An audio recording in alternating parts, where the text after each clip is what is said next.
Hi friends, இன்னைக்கான வீடியோவில் the king of வாரோட சாப்டர் 24 to 25 தான் பார்க்க போகிறோம். அதுக்கு முன்னாடி சப்ஸ்கிரைப் பண்ணாலும் சப்ஸ்கிரைப் பண்ணிக்கோங்க, இந்த வீடியோக்கு லைக் பண்ணிக்கோங்க. சரி, வளவலன்னு பேசுகிறோம்ல, சாப்டருக்குள்ளே போயிருந்தா சாப்டரோட ஸ்டார்டிங்லேயே மோயிங் ஃபேமிலியோட ஹெட்டை தான் காட்டுறாங்க. அந்த ஹெட்டும் ரெண்டு ஹீரோஸை பார்த்துட்டு, என்ன நீங்கள் போன காரியம் நல்லாவே நடக்கலைன்னு எனக்கு தெரியுது, என்ன நடந்துச்சு? மோயோங் காங்கும் ஒரு சின்ன தப்பு நடந்துருச்சு. நாங்கள் போய் அந்த திருட்டு பசங்களெல்லாம் பிடிச்சாச்சு, தங்கம் எங்க இருக்குன்னு கேட்டு தெரிஞ்சாச்சு. அங்கே போய் பார்த்தா அந்த இடமே நிலச்சரிவால தாக்கப்பட்டு அந்த இடம் ஃபுல்லா நொறுங்கி கிடந்துச்சு. உள்ளக்க இருக்கிற தங்கத்தை எடுக்கிறது ரொம்பவே கஷ்டம், அதனால தான் திரும்ப வந்துட்டோம். இதை கேட்ட அந்த கிழட்டு பையனும், என்னது சின்ன தப்பா? நீங்க இன்னொரு சான்ஸ் கொடுத்தீங்கன்னா என்னோட பவரை பயன்படுத்தி அங்கே உள்ள எல்லாத்தையும் சரி பண்ணி அந்த தங்கத்தை நான் எடுத்துட்டு வரேன். இதை கேட்ட கிழட்டு பையனும் அவனோட பவரை பயன்படுத்தி அவனை அங்கிருந்தே இவனை பக்கத்துல இழுக்க வச்சு அவன் கழுத்தை பிடிச்சி நெரிச்சுக்கிட்டு, நீ இப்ப போன வேலையவே ஒழுங்கா முடிக்கல, நீ இந்த மாதிரியே பண்ணிக்கிருந்தனா நெக்ஸ்ட் உனக்கு கொடுக்க போற வேலையை எப்படி நீ கரெக்டா முடிப்ப? இது என்ன நம்ப சொல்றியா? அப்ப போல மோயங்ஜியும் இதெல்லாம் பார்த்துட்டு, அப்பா அப்படி பண்ணாதீங்க, அவனை விடுங்க அப்படின்னு சொல்ல, இவளோட மூத்த அண்ணனும் நீ அதுல தலையிடாத. இந்த சைடு அந்த கிழட்டு பையனும் மோயவங்க பிடிச்சி வச்சுட்டு, நம்ம ஏன் இந்த கிராமத்துல அடைஞ்சு கிடக்குறோம் தெரியுமா உனக்கு? அவனும் தெரியும்பா. அந்த கிழட்டு பையனும் அதை பத்தி சொல்றான். இந்த முறியும்லேயே 5 கிரேட் குடும்பத்துல நம்ம 2வது இடத்துல இருக்கோம். இந்த உலகமே நம்ம தான் முறிமை வழி நடத்திட்டு போக போறோம் அப்படின்னு பேசிக்கிட்டு இருந்தாங்க. ஆனா அவங்க நம்ம ஃபேமிலியை கட்டுப்படுத்த நினைச்சாங்க. அவங்க தான் அயன் சாக்ரிஃபைஸ் அசோசியேஷன், அவங்களுக்கு கீழே 5 டிராகன் லீக்னு ஒன்று ஓப்பன் பண்ணி நம்மளை கட்டுப்படுத்த பார்த்தாங்க. அது ஏன்னா ஒரு 20 வருஷத்துக்கு முன்னாடி நம்ம இப்படி அடப்பட்டிருக்கிறதுக்கு காரணமானவங்களை என்னால் கொல்லவே முடியல. ஏன்னா அந்த 5 டிராகன் லீக்ல சேர்றதுக்காக அல்ல, அந்த மொத்த அயன் சாக்ரிஃபைஸ் அசோசியேஷனை நமக்கு கீழே கொண்டு வர்றதுக்காக. அதனால தான் உன்னை நான் 5 டிராகன் லீக்ல சேர்க்க போறேன். ஆனா கைஸ், இவர் சொன்னது உங்களுக்கு புரிஞ்சிருக்காது. இவர் ஆக மொத்தம் என்ன சொல்ல வர்றாருன்னா, இவங்கள எல்லாரும் கைக்குள்ள போடணும்னு நினைச்சாங்க. ஆனா இவரு அவங்க எல்லாத்தையும் இவரோட கைக்குள்ள போடணும்னு நினைக்கிறாரு. இதுதான் இவருடைய ஆசை. அதனால மோயவங்க அந்த இடத்துக்கு போக சொல்லி அங்கிருந்து என்னமோ பண்ண போறாரு போல. அதான் அவரோட பிளான் போல.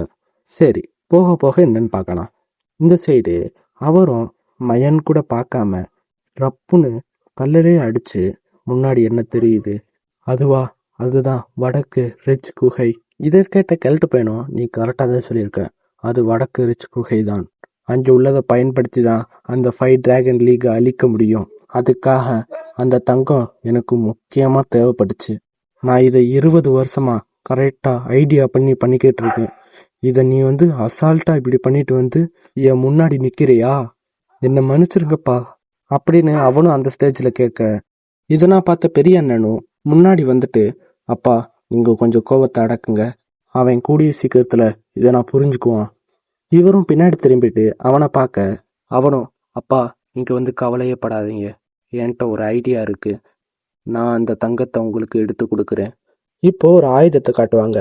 அந்த பெரிய அண்ணனும், ரிச் இன் லெகசி கூடிய சீக்கிரத்துல நான் முடிச்சிருவேன் அப்படின்னு நான் சொல்ல, இந்த ஆயுதத்தை எதுக்கு பயன்படுத்த போறாங்கன்னு தெரியல. இது முதல்ல ஆயுதமானு எனக்கு தெரியல, பார்க்கறதுக்கு அப்படிதான் இருந்துச்சு. சரி, போக போக ஸ்டோரி லைனை பார்த்துக்கிட்டே போகலாம். அப்ப இது என்னன்னு தெரிய வந்துடும். இந்த சைடு கிழட்டு பையன் அதெல்லாம் கேட்டுட்டு அவனையும் விட்டுருவான். விட்ட பரப்பு, ஏய் நீங்க 2 பேரும் கேளுங்க, நீங்க இப்ப செய்யற வேலைய அப்படியே நிப்பாட்டிட்டு நம்மளோட ஃபேமிலி லேண்டை மட்டும் கவனிச்சுக்கிட்டு இருங்க. அது மட்டும் இல்லாம நம்மளோட எனிமீஸ் நம்மளை ஆம்பூஸ் பண்ண ஆரம்பிச்சிட்டாங்க, நீங்க இதுக்குன்னா தயாரா இருக்கணும் அப்படின்னா சொல்ல, அந்த 2 பேரும் சரிங்கப்பா. அப்படியே இந்த சைடு கிழட்டு பையனும், 20 வருஷம் ஆயிடுச்சு, 20 வருஷமா நான் போட்டு வச்ச ஐடியா மூலியமா இவ்வளவு படிகளை கடந்து வந்துட்டேன், இன்னும் ஒரே படி மட்டும்தான் இருக்கு, அதை மட்டும் கடந்துட்டேன், இந்த உலகமே என்னோட காலடிக்கு கீழே தான் அப்படின்னா இந்த கிழட்டு பையன் சொல்ல, இவன் என்ன பண்ண போறான்னு தெரியல, போக போக பார்க்கலாம். அப்படியே இந்த சைடு காட்டுவாங்க.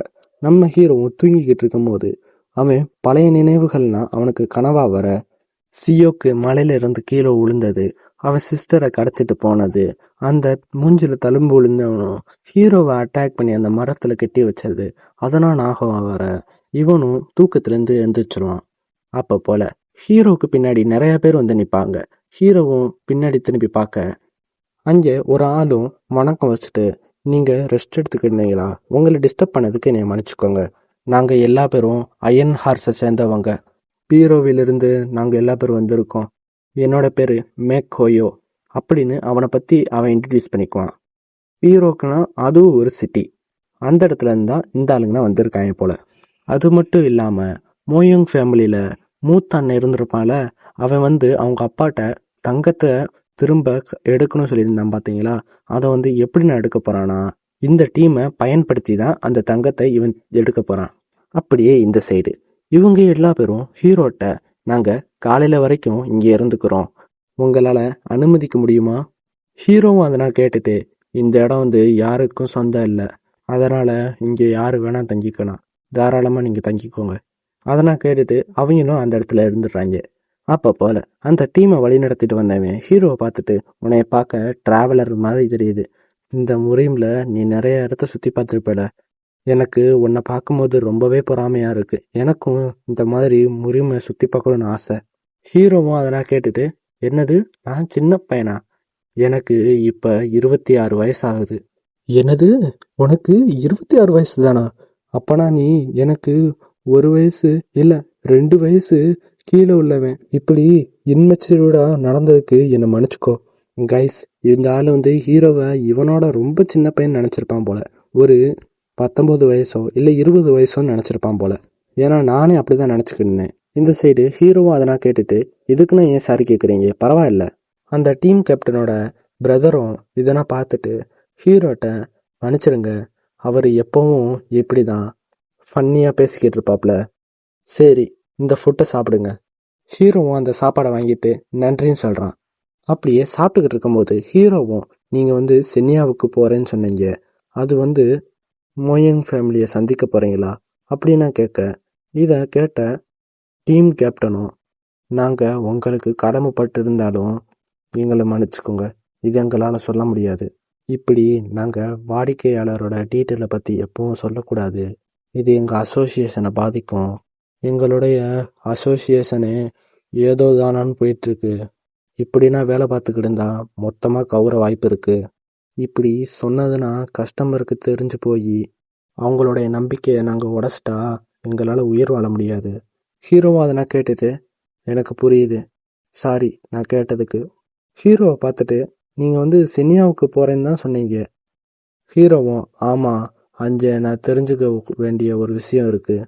இதை நான் அவரும் கேட்டுட்டு, என்னது உங்களுக்கு ஒரு டீட்டெயில் பற்றி தெரியணுமா? அப்போனா சென்னியாவில் பிச்சைக்காரங்கிட்ட போயிட்டு கேளுங்க, அவங்க தான் அங்கே இருக்கிற எல்லா டீட்டெயிலையும் தெரிஞ்சு வச்சுருப்பாங்க. காய்ஸ், உங்களுக்கே தெரியும், முறிமேலு மான்கானா அதிக டீட்டெயில் வச்சுருக்கிறவங்க பிச்சைக்காரங்களாக தான் இருப்பாங்க. அவங்களே ஒரு அசோசியேஷன் ஓப்பன் பண்ணி அதுக்கு கீழே நிறைய பிச்சைக்காரங்களை போட்டு நிறைய டீட்டெயிலை தெரிஞ்சுக்குவாங்க. அது மட்டும் இல்லாமல் இப்போ வேற மோயோங் ஃபேமிலிக்கும் டேரியும் கிராமத்துக்கும் ஃபைட் நடக்க போகுது. அந்த ஒரு ஃபைட்டில் நிறையா டீட்டெயில்ஸ் தான் இருக்கும். இதை போய் அதிகமாக மாற்றி மாற்றி ஷேர் பண்ணுறது இந்த பிச்சைக்காரங்களாக தான் இருப்பாங்க. இந்த மாதிரி டயத்தில் ஹீரோ போய் அவங்களுக்கு முன்னாடி போயிட்டு நிற்க முடியாது. ஏன்னா ஒரு போரே நடக்க போகுது, இவனா ஒரு இதுவாக பார்த்துக்கிட்டு இருப்பாங்களா. அப்படியே இதை பற்றினா அவரும் ஹீரோட்ட சொல்லிக்கிட்டு இருக்க, இதை பற்றினா ஹீரோவும் கேட்டுட்டு ஒரு ஸ்மைல் போடுவான். அதோட இந்த சாப்டர் முடியுது. சரி, நெக்ஸ்ட் சாப்டர் பார்க்கணுன்னு ஆசைப்பட்டீங்கன்னா நம்ம சேனலை சப்ஸ்கிரைப் பண்ணிவிட்டு இந்த வீடியோக்கு லைக் பண்ணிக்கோங்க. நான் எக்ஸ்பிளைன் பண்ணது உங்களுக்கு எப்படி புரிஞ்சோ அதை மறக்காமல் கமெண்ட் பண்ணிடுங்க. சரி, ஏன் இன்னைக்கு 2 சாப்டரோட முடிச்சுன்னு கேட்டிங்கன்னா, ஏன்னா மிட் டைம் ஆயிடுச்சு, என்னால் வாய்ஸ் கொடுக்கவே முடியல. ஏன்னா எனக்கு ரொம்ப கண்ணெல்லாம் சுருக்கமாகி தூக்கமாக வந்துக்கிட்டு இருக்கு. நான் எப்பவும் மிட் டைமில் தான் வாய்ஸே கொடுக்க ஆரம்பிப்பேன். இன்றைக்கி ரொம்ப லேட்டாகவே வாய்ஸ் கொடுக்க ஆரம்பிச்சிட்டேன். ஏன்னா எனக்கு ஒரு சில பல வேலைகள் இருந்துச்சு. நாளைக்கு முடிஞ்சால் 4 சாப்டராக போடுறேன். அது மட்டும் இல்லாமல் இந்த மான்காவை நான் ரொம்ப நாளாகவே போட்டு வந்துக்கிட்டு இருக்கேன். எனக்கு இந்த மான்காவை உங்களுக்கு எக்ஸ்பிளைன் பண்ணும் போது உங்களுக்கு நல்லா எக்ஸ்பிளைன் பண்ணுறேன்னா இல்லைனா கேவலமாக எக்ஸ்பிளைன் பண்ணுறேன்னா எனக்கு தெரியவே இல்லை. நீங்கள் வந்து எப்படி இருக்குன்னு கமெண்ட் பண்ணிடுங்க, அப்போ தான் எனக்கு தெரியும் நான் எப்படி எக்ஸ்பிளைன் பண்ணுறேன்னு. அது மட்டும் இல்லாமல் என்கிட்ட ஏதாச்சும் ஒரு குறைகள் இருந்துச்சுன்னா அதை பற்றி ஓப்பனாக கமெண்டில் போட்டுருங்க, அப்போ தான் எனக்கு தெரியும். ஏதாச்சும் ஒரு குறை இருந்துச்சுன்னா அதை வந்து நான் திருத்திக்க ட்ரை பண்ணுவேன். சரி, இந்த வீடியோ இதோட முடிச்சுக்கன்னா பாய் காய்ஸ்.